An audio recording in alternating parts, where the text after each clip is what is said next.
So the ones that you've just seen are installations by professional artists who were paid. And the farm forms are done by people who don't consider themselves artists, but are creative also and want to participate. So this is done by either landowners or civic groups or local businesses. And this one was made by a local architectural engineering firm and building contractor, Freedy, and Vierbricker Associates. And we got the farm from the Weiss family farm, and they built straw. That's right, straw, not hay, because we wanted to make sure that it was usable afterwards. And so if it gets rained on a few times, if it's hay, it's unlikely to be usable. If it's straw, it can still be used for bedding. So we buy the straw from the farmer as an art material, and then after the event is over, we sell it back to either the same farmer or another farmer as straw to be used on the farm. So it takes a pause to be art for a little while, but goes back to the farms. And so everybody wins. And so, oh, I'm sorry, so this was called Fort Reedsburg. And this year, the same group is working on a castle. What's it called? The Thing? It used to, it's called The Thing because we didn't know what it was going to be on the map. It says The Thing, but it's going to be a castle. So then the landowners get involved in varying degrees. This is one of the farmers, blanking on his name. It's okay. Ron Churchill. How could I forget? So these are two of the artists that are doing a piece this year and visiting his farm.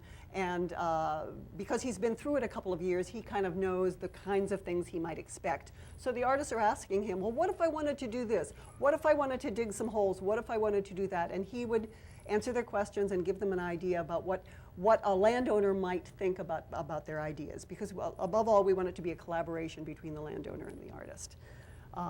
These are the dumpling house girls, so please come. They're building a house in the shape of a dumpling in which they're going to be making dumplings all 10 days. And it's a participatory arts engagement activity. I can't wait. They also need volunteers. This, again, is another farm form. This man here is probably the most responsible person for the success of this project as it moves forward. The typical early adopter. This is a farmer, Larry Month. He and his wife Bridget run a dairy farm along the detour, and he is also the brother of a woman who is now our project manager, but was on our board at the time. And so we had somebody who we trusted that we could ask about, well, we want to do this thing on people's land. And we didn't have any pictures to show them because it was our first year.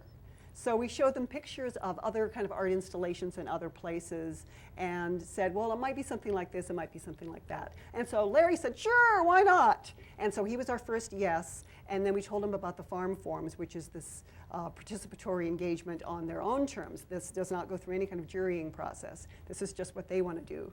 So he took a 300-foot long silage bag and painted it with his son Jeremy to look like a monarch caterpillar. So now, of course, he's become famous for this, and nobody will let him quit. So last year he did another thing. This year he's doing even more. Go back to that for just a second. Mm-hmm. So those two pictures of the two farmers represent kind of poles of participation. Farmer Churchill here is a really nice guy, but he's also kind of a no-nonsense. And so we sort of had to talk him into it, all right? And you know, he did provide some sort of grudging support the first year, which was really key because he's a town board chair and things like that, so it made some things happen. He's but a cheerleader now. And now he's a cheerleader. So there's the ones that we have to talk into it, and then the other ones, the months of the world, are the ones that just have to be turned loose. I mean, once Larry found out that he could explore his creativity, there's like no stopping him now.